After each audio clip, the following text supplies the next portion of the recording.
Hello and welcome back to my channel where I am reading the Bible in a year. I am reading the entire Bible in a year. And again, excuse my presence again on today because I am still painting my room. So, anywho, we have made it to we made it to February 1st. This is day 32, but we're on day 32. And we're day 1 of February, of the month of February 1st. If any of that makes sense, I'm rumbling. I'm just going on and on. But anyway, how exciting. We made it to day 32. And on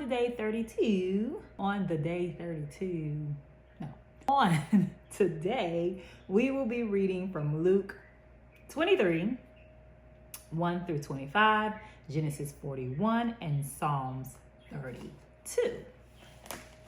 All right, starting at Luke 23, verses 1 through 25, Jesus before Pilate. Then the assembly rose as a body and brought Jesus before Pilate, began to accuse him, saying, "We have found this man perverting our nation, forbidding us to pay taxes to the emperor, and saying that he himself is the Messiah, a king." Then Pilate asked him, "Are you the king of the Jews?" He answered, "You say so."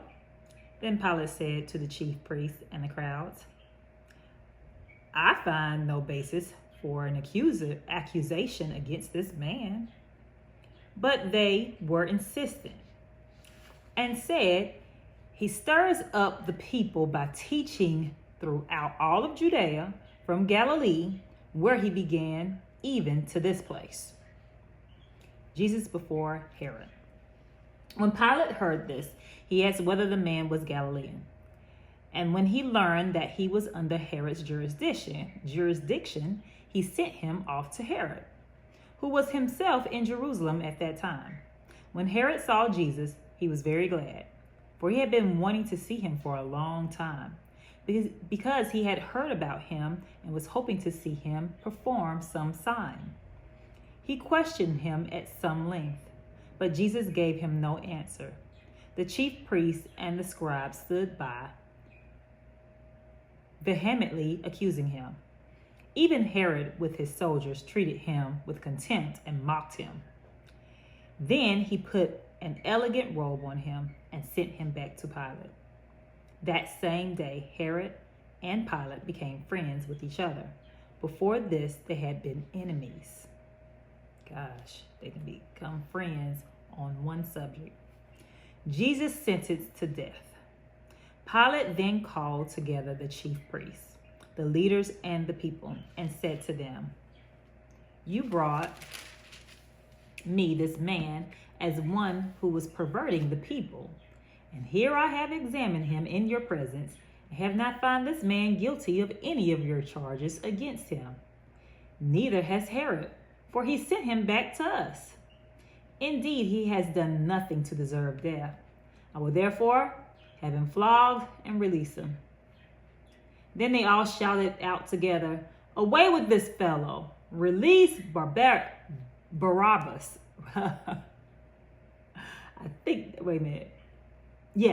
Barabbas for us. This was a man who had been put in prison for an insurrection that had taken place in the city, and for murder. Pilate wanted to release Jesus, address them again, but they kept shouting, "Crucify him! Crucify! Crucify him!" A third time he said to them, "Why? What evil has he done?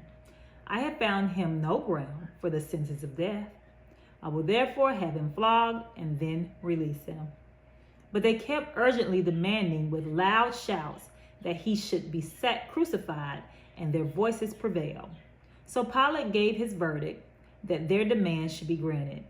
He released the man they asked for, the one who had been put in prison for insurrection and murder, and he handed Jesus over as they wished. The crucifixion of Jesus. Oh, sorry, that was it. That's something. So they rather a murderer be on the streets than Jesus. Wow. So next we will be coming from Genesis 41. Joseph interprets Pharaoh's dream. After 2 whole years, Pharaoh dreamed that he was standing by the Nile, and there came up out of the Nile 7 sleek and fat cows, and they grazed in the reed glass. Even then 7 other cows, ugly and thin, came up out of the Nile after them, and stood by the other cows on the bank of the Nile. The ugly and thin cows ate up 7 sleek and fat cows, the 7 sleek and fat cows. And the Pharaoh awoke. Then he fell asleep and dreamed a second time. 7 ears of grain, plump and good, were growing on one stalk. Then 7 ears, thin and blighted by the east wind, sprouted after them. The thin ears swallowed up the 7 plump and full ears. Pharaoh awoke, and it was a dream. In the morning, his spirit was troubled. So he sent out and called for all the magicians of Egypt and all its wise men. Pharaoh told his dream, but there was no one who could interpret them to Pharaoh.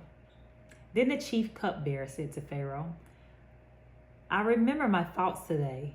Once Pharaoh was angry with his servants and put me and the chief baker in custody in the house of the captain of the guard.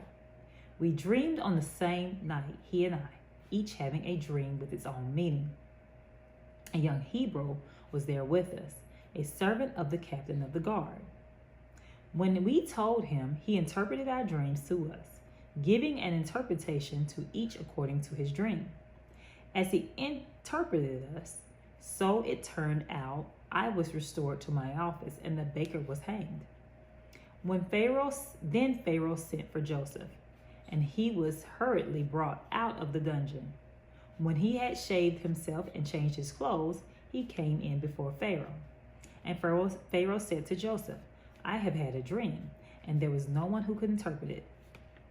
I have heard it said that that when you hear a dream, you can interpret it.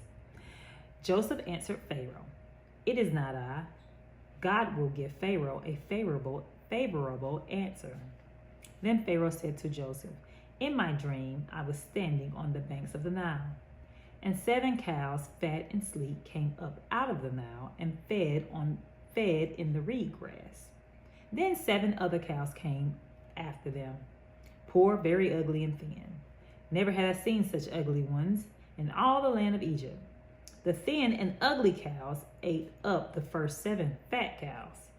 But when they had eaten them, no one would have known that they had done so, for they were still as ugly as before. Then I awoke. I fell asleep a second time, and I saw in my dream 7 ears of grain, full and good, growing on one stalk. Then 7 ears withered, thin, and blighted by the east wind, sprouting after them. And the thin ears swallowed up the 7 good ears. But when I told it to the magicians, there was no one who could explain it to me. Then Joseph said to Pharaoh, Pharaoh's dreams are one and the same. God has revealed to Pharaoh what he is about to do. The 7 good cows are 7 years, and the 7 good ears are 7 years. The dreams are one. The 7 lean and ugly cows that came up after them are 7 years, as are the 7 empty ears blighted by the east wind. They are 7 years of famine. It is as I told Pharaoh. God has shown to Pharaoh what he is about to do. There will come 7 years of great plenty throughout all the land of Egypt. After them will arise 7 years of famine, and all the plenty will be forgotten in the land of Egypt. The famine will consume the land. The plenty will no longer be known in the land because of the famine that will follow, for it will be very grievous. And the doubting of Pharaoh's dream means that the thing is fixed by God, and God will shortly bring it about. Now therefore let Pharaoh select a man who is discerning and wise and set him over the land of Egypt.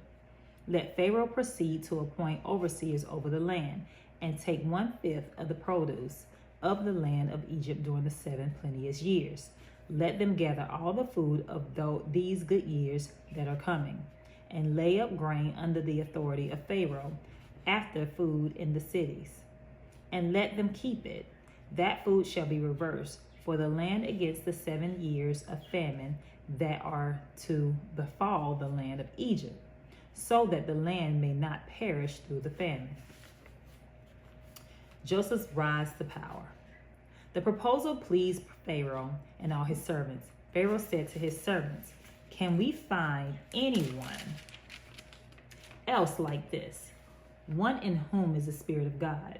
So Pharaoh said to Joseph, "Since God has shown you all this, there is no one so discerning and wise as you. You shall be over my house, and all my people shall order themselves as you command. Only with regard to the throne will I be greater than you." And Pharaoh said to Joseph, "See, I have set you over all the land of Egypt." Removing his signet ring from his hand, Pharaoh put it on Joseph's hand. He arrayed him in garments of fine linen, and put a gold chain around his neck. He had him ride in the chariot of his second in command, and they cried out in front of him, "Bow the knee." Thus he sent him over all the land of Egypt. Moreover, Pharaoh said to Joseph, I am Pharaoh, and without your consent no one shall lift up a hand or a foot in all the land of Egypt. Pharaoh gave Joseph the name, oh wow, what a name, Zaphnath-Paneah.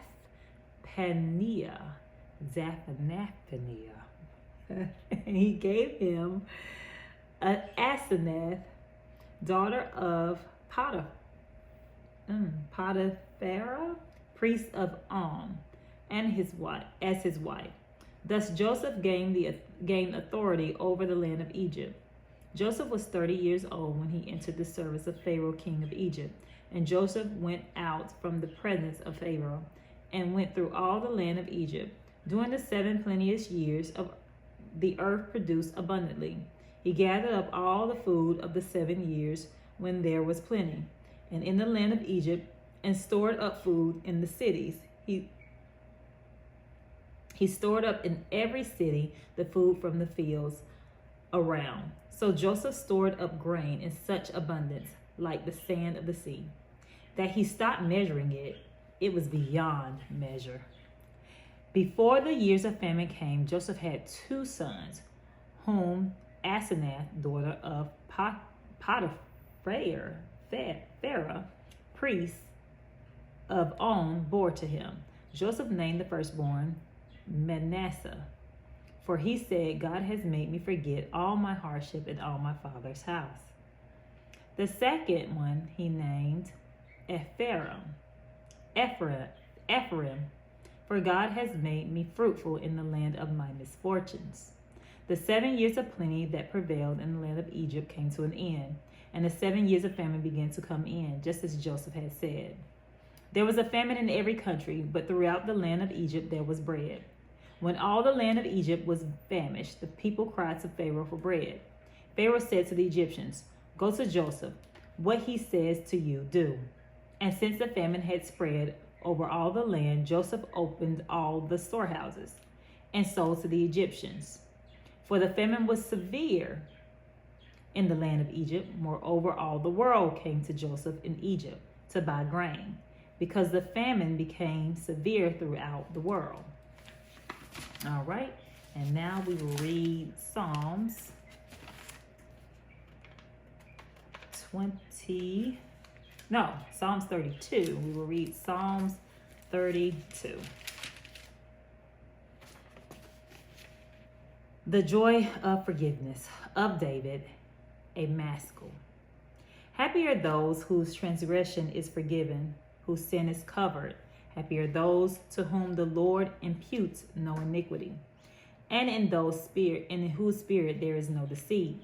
While I kept silence, my body was wasted away through my groaning all day long. For the day and night your hand is heavy upon me. My strength was dried up as by the heat of summer. Then I acknowledged my sin to you. I did not hide my iniquity. I said, I will confess my transgressions to the Lord, and you forgave the guilt of my sin. Therefore, let all who are faithful offer prayer to you. At a time of distress, the rush of mighty waters shall not reach them. You are hiding a place for me. You preserve me from trouble. You surround me with glad cries of deliverance. I will instruct you and teach you the way you should go. I will counsel you with my eye upon you. Do not be like a horse or mule without understanding, whose temper must be curbed with bit and bridle, else it would not stay near you. Many are the torments of the wicked, but steadfast love surrounds those who trust in the Lord. Be glad in the Lord and rejoice, O righteous, and shout for joy, all you upright in heart. Amen. Bless the readers and the hearers. I meant to say before, if you are returning, congratulations, you made it to day 32. And if you are new here, thank you. And bless. I can't even get my words out, but congratulations to you for coming. Oh my gosh, for starting this journey today. Can I talk? Yeah, it was a struggle today. I don't know, my mouth is dry or what. But anyway, thank you again, and don't forget to subscribe so that you don't miss my videos. Hit the notification bell. And until next time, until tomorrow, farewell and be blessed.